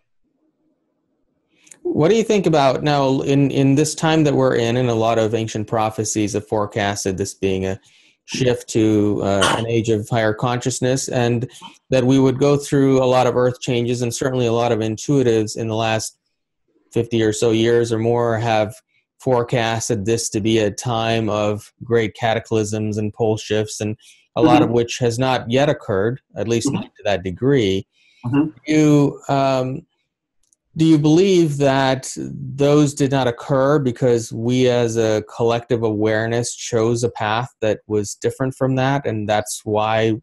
Yes. It's not that they didn't occur. It's just that they occurred in other realities we're no longer in. So, see, that's one of the things about prediction that most people don't understand. And this is one of the things that I think Bashar has really strongly illuminated for people. There's no such thing as a prediction of the future. There are an infinite number of probable future realities. A prediction is a sensing of the energy that exists at the moment the prediction is made. And the prediction is basically saying, look, here's where your energy is. If you prefer this energy, then keep on this path and it will probably manifest. If you do not prefer this energy, this pattern that I'm sensing right now, then change it. So in a sense, predictions are a tool to use for figuring out where the energy exists at the present, and it gives you the opportunity to decide whether to maintain that course or change that course. If you decide to change the course based on the fact that you've been now made aware of the prediction of where the energy lies, then you, by that decision, are rendering that prediction obsolete. So predictions, in a sense, are designed to render themselves obsolete if you do not prefer what the prediction is telling you. And therefore, by people going, oh, well, no, that's not really what we prefer, let's shift to another reality where that doesn't necessarily need to happen because we're willing to learn our lessons in a less catastrophic way, then that means that that particular experience is rendered unnecessary. And you can shift even as a group, even as a collective, to a reality where you can go through the lesson you need to learn and the process you need to go through in a more joyful, more aligned way. So I do believe we have mitigated a lot of it. And I think we are beginning to learn more about what prediction is for and how to use it in a more beneficial way rather than simply saying, oh my God, this is inevitable. I mean, Bashar makes very few predictions. The ones that he does make, he has said the only reason he makes them is because there is so much momentum behind it, it seems almost unlikely to change. Two examples that stand out are, in 1998, he is recorded as having said that before the end of 2001, there would be a terrorist attack on New York. Obviously, that happened in 9/11. And more recently, he said that everything would change in the fall of 2016. And I think that most people will understand exactly what that means. So that's only because he said there was just so much energy behind that, that it was so unlikely to change that he could actually make a prediction and say, this is probably going to happen. But that's the only time he'll do that. Otherwise, everything is very flexible, very free-flowing, and we can change it when you hear those things. That's what predictions are for. Decide what you prefer, stay on that course, or change your course. So is there another aspect of us that is still experiencing a timeline where those cataclysms occurred, or is that no longer relevant and we're no longer, they don't, it could be, yeah, it could be either. There could be versions of us where it's relevant for us to experience those things, and there could be realities where there is no version of us because it's not relevant for those versions to experience it. So it's almost like any version you can imagine is most likely happening somewhere because it's infinite. And therefore, whatever you imagine is real on some level, somewhere, having that experience. It's just not where we're focused at this particular point. Now, there are currently some severe weather patterns in the United States and other areas. Mm-hmm. And there have been some not so cataclysmic, but still certainly some disastrous things that have occurred from a weather standpoint in recent years. Sure. Well, yeah, I didn't say we mitigated all of them. But do you think that we've chosen a timeline where those more severe patterns are broken up into smaller ones over time as opposed to something more severe? I think they've broken up into more specific ones, and maybe the word smaller implies that. In other words, since we're seeing so much fracturing and fragmenting now in different belief systems and different parallel realities living side by side, I think we'll see portions of the population that will be affected by these things because they attract them for various reasons. Again, could be positive or negative reasons. Just because something like that happens doesn't mean it's always happening for a negative reason. It's what the people put into it. It's not what happens, it's what they do with it. So there can be many positive reasons why that's happening for people. A lot of people think that what happened in the election is completely and utterly negative and there can't be possibly any positive outcome here. But really, if you look at it from a positive point of view, you could say, well, the fact that we're seeing so much of what people would say is negativity in the government at this particular moment gives us a chance to decide and see very clearly the difference between what we do and don't prefer. And therefore, all the negativity we're seeing could be a catalyst to finally get a lot of people say, hey, you know, we're tired of this, we're going to change this, and we're going to never do this again, and we're going to stay in a positive vibration. So again, even what appears to be negative can be used in a positive way. But yes, I do think we're seeing more specific examples of things happening to specific areas and specific populations that believe for some reason they need to attract those things. But, you know, that in some ways will either remain for them or it will change for them based on what they decide to do with that. But I think you're seeing kind of more, customizable, shall we say, experiences that can be observed by people who are not experiencing them, or even if they're in the same area, will not have the same experience as someone that might even be 10 feet from them. I mean, you know, look at experiences where people are in, you know, hurricanes or bad storms, and, you know, the person next to them can lose their house, and the person across the street, everything is just fine. I mean, you're going to see it sometimes that specifically. You'll see little pockets of people, even within an experience, having completely different experiences than the people around them. So it can be that specific. So this is what you're speaking of, or essentially our whole conversation about focusing on a particular reality, and even while somebody else is experiencing a very different one. Yeah, this is really, in a sense, just physics. You cannot experience a reality you are not the vibration of.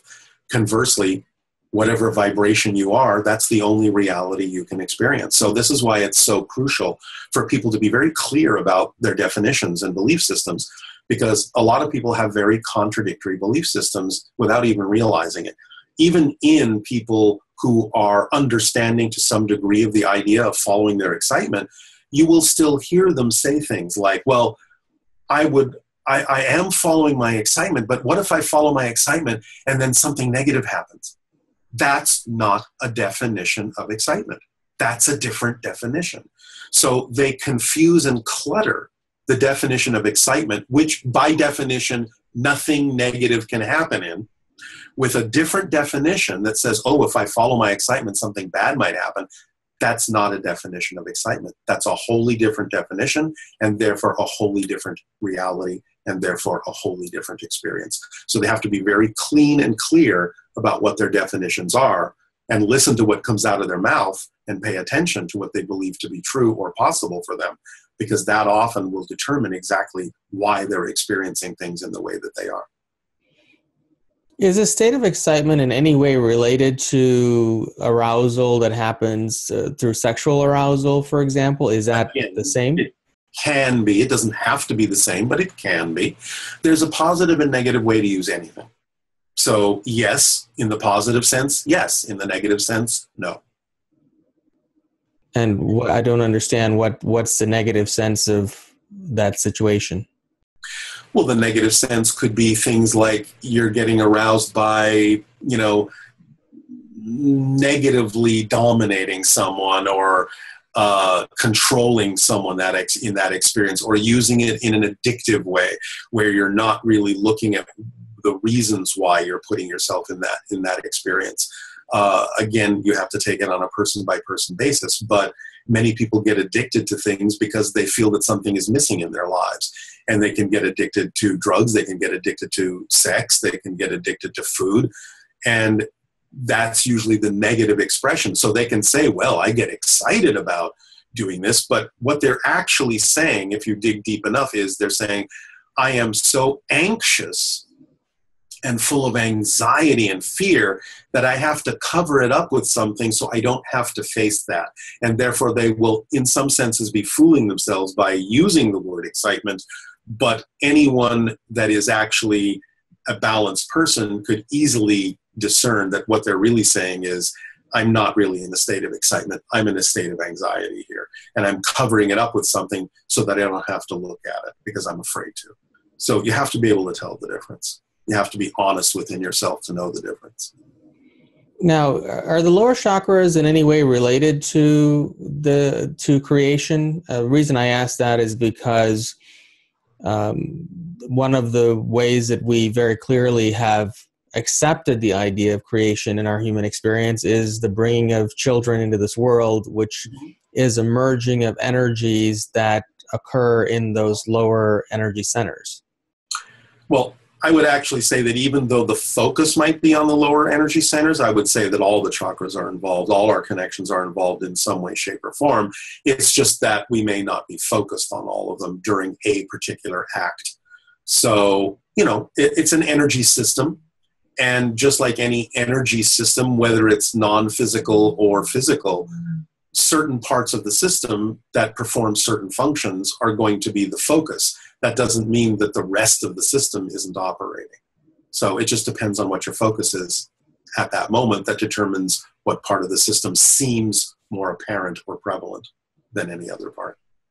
Now let's assume somebody has a very heart-centered relationship with somebody. Mm-hmm. Does that in any way enhance their ability to create in their lives if they have that type of connection with somebody and they co-create together? Of course. I mean, the primary purpose that all relationships are for, again, according to what Bashar shares with us, is for everyone in the relationship to support the other people in the relationship in such a manner as to allow them the best opportunity to become more of who they truly are.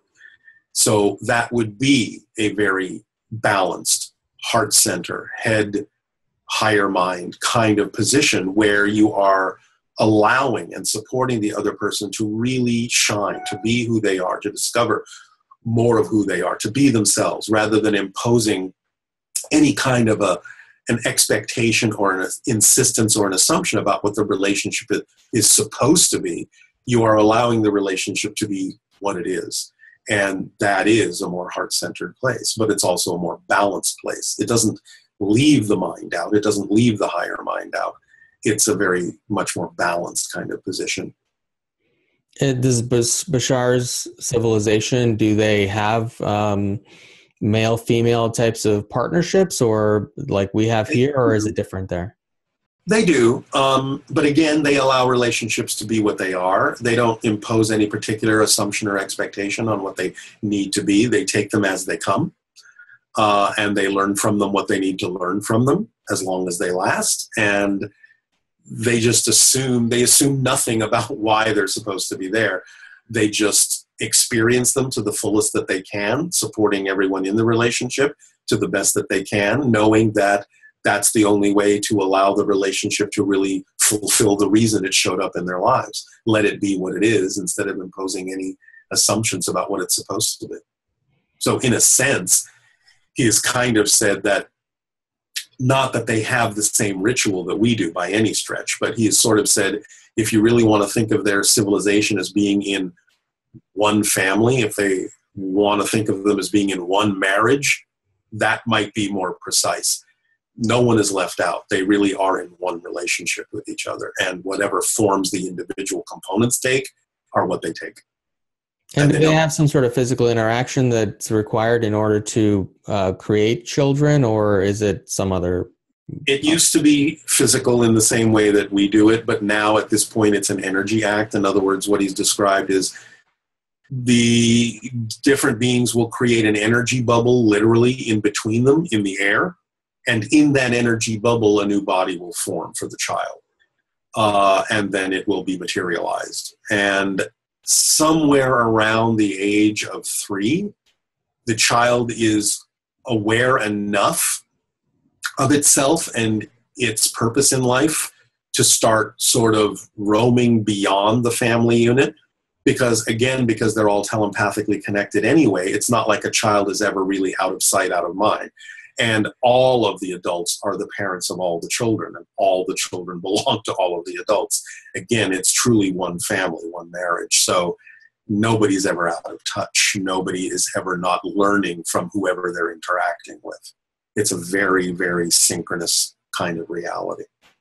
So it's one family, one marriage. How do they decide which 2 individuals are going to merge their energy to create a particular child? But that's what I'm saying. They don't have to decide. It operates on synchronism. The people that need to be there at a certain time for a certain thing to happen to fulfill what someone is looking for are there at the right time. Not a second later, not a second before. They just recognize the synchronicity to such a point where it's just like when someone comes into your life and you go, wow, this person just had to be in my life at this point. They fulfill so much of what I've been looking for that they arrived at the perfect time. It's that times 10 on their world. They just recognize the timing and they don't have to plan it. It just happens. They operate on pure synchronism. I'm finding a lot of times these days I hear from people all over the world who, in particular women, who are experiencing a lot of awakening sooner than their male partners who they're with. Is there a reason why women are awakening faster? Well, I think women in general are taught to be more in touch with certain energies that a lot of males in certain societies are told are signs of weakness. So I think that women in general, by being allowed to be more open, are able to get in touch with things that allow them to evolve more quickly. Now, of course, I'm not saying that this is true in every single society. I'm talking in general. But because obviously there are males that are capable of also doing that. But overall, I think it has more to do with the way that people are brought up, what they're taught to believe about themselves and what they're capable of, and what they're allowed to believe about themselves, that causes one gender more than another to appear to be able to access more intuition and more of those kinds of energies that we're talking about. But I think that's changing, maybe slowly, but I think that's changing. I mean, you remind me of, I think it was George Carlin who made the joke that, men are stupid and women are crazy, but women are crazy because men are stupid. So it's just kind of a way of sort of summing that up in a nutshell in sort of a semi-negative way, but it's funny. And some of it rings true because we're not really taught to be our smartest selves. And that can drive us crazy. Now, a lot of the people I hear from who are in these relationships, which were going just fine until one individual had an awakening experience and the other one didn't, Right. and many of them become very disharmonious at that point, and a lot of them do break up as a result of that. But some Mhm. individuals do stay with their partners, but feel very inhibited in that environment. Yeah, And and I don't think that's healthy. I think that the most loving thing you can do is be yourself. I'm not saying you can't work on it to see if there is a potential for people to stay together and change in the way that they need to change to grow together. But I think if you're forcing yourself to be in a relationship that really is not compatible with your vibration, not compatible with who you really need to be, the most loving thing you can actually do is not necessarily continue the relationship in the same way, because it gives the other person an opportunity to discover who they actually are in a relationship with, and it gives them a choice if they want to stay in that relationship to find themselves as well. They don't have to choose to do so, but it's the most loving thing to do to show them the consequence of choosing to change or not to change, because it also gives them the opportunity then to go and find someone who is on the same level, if that's what they really prefer, instead of forcing them to change into someone they don't want to be. So while I think that the person that might be evolving can certainly share the perspective and give the person an opportunity to change and become more of themselves, not even necessarily to change to stay with that person, but just to say, hey, I have found what I need for me that makes me more of who I am, and I'm willing to give you a perspective that might allow you, whether you stay with me or not, to be more of who you are. Well, that's unconditional love. It's not about possession. It's not about insistence. It's not about assumption that the relationship has to look a certain way in order to be a loving relationship. So it's really about getting a handle on being a well-balanced person and knowing that some people simply are not ready to choose to be more of who they are, and letting them go and be who they really need to be at that moment according to their belief system. So it's about really choosing an authentic and healthy way of expressing the relationship, not forcing yourself to be in what you think the relationship should be. Because in a sense, if you're being someone that is true to yourself and the other person is not growing in the same way, well, they're not in a relationship with you anyway, and you're not in a relationship with them. So all you're doing is being in no relationship, but forcing yourselves to appear as if you are. That's not healthy. And do the individuals in that situation have less of an ability to affect their creative ability to create what they want in their lives? I believe so, because they're forcing themselves to adopt a vibration that isn't true for them. They're trying to be someone they're not, just to appease another person who is not vibrationally compatible with the reality that they prefer. So again, it's physics. You cannot experience what you're not the vibration of. If you force yourselves to stay on a vibratory level that you know is not true for you, is not preferable for you, you cannot experience the things that are preferable. You're simply not in that reality.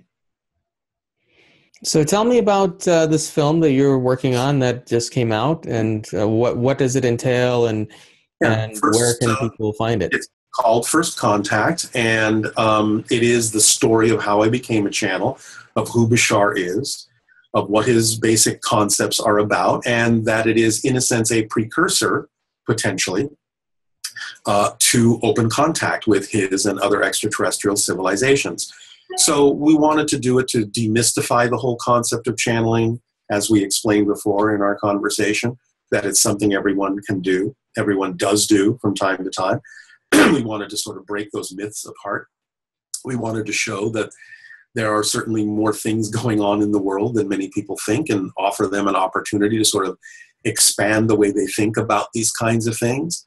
So we explore it, metaphysically, philosophically, even scientifically to some degree. And people can get this First Contact on iTunes, on Amazon, on Vimeo, on FastSpring, on TrepStar for DVDs. They can go to whatisfirstcontact.com if they want to access all of the different links to the different places that they can purchase it. If they want to know more about Bashar, they can go to bashar.org to find all of the different kinds of events and seminars and recordings that Bashar has done over the last many, many decades. And so there's many ways to access this information. And is that also where people, do you still do private sessions as well? I do from time to time, depending upon what my film schedule allows. So as we work on different projects, I might stop doing privates for a while. As we take breaks in between projects, I usually open up to do more private sessions, which, people do say that they find very valuable, because when you have a chance to, sit down with Bashar for an hour and really focus on the things that are important to you, you can really get to the bottom of things very quickly. And make some very rapid changes where you don't necessarily have that opportunity in a group event. So where are your primary focuses at this point? What other projects do you have or plan in the near future? Well, we are working on some other metaphysical concepts, that some of which may have to do with things in my life personally, but also just, as a production company, which my wife and I run, which is Zia Films. We're doing scripts and TV series pilots for other ideas that involve some concepts of UFOs, some other metaphysical concepts, but also some that are more mainstream. We have a couple of biopics and a couple of period pieces, and even, a couple of sci-fi film scripts and some action scripts and even some horror scripts. But they all basically, have some kind of a cathartic transformational message to them or experience in them, because we simply operate that way. We are also moving into a different business. Many people now know what escape rooms are, where people theoretically get locked into a room and explore a theme or a story and have to solve puzzles and clues to get out of the room in an hour. They're not really fully locked in. But it's an experience that many people enjoy, and it's a business that's growing. So we're moving into the escape room business in the near future with a company called Boggled. And so there's a lot of different things on our plate at this point, aside from the events that we're doing publicly for Bashar. We have one coming up this weekend in Sedona for Saturday and Sunday, and we have one in LA at the end of September. Las Vegas in November, and Oakland in November, and another 3-day event in December in Los Angeles. Everyone can find out about all the events we're doing on bashar.org website. And again, if they want to explore ziafilms.com to see what our projects are, they can do that. And whatisfirstcontact.com to find out how to purchase the documentary, which we would deeply appreciate. Well, it's been a real pleasure having you on the show with me today, and thank you for spending so much time and answering all my questions, and I look forward to maybe having you back again in the future. That would be my pleasure. Ethan, thank you so much for creating this opportunity to spread some more information. I really appreciate it, and thank you for the work that you do. Thank you. I hope you enjoyed this episode of Awaken Empower TV with my special guest, Darryl Anka. Join me next week as we speak with another incredible individual who's standing on the leading edge and changing the world.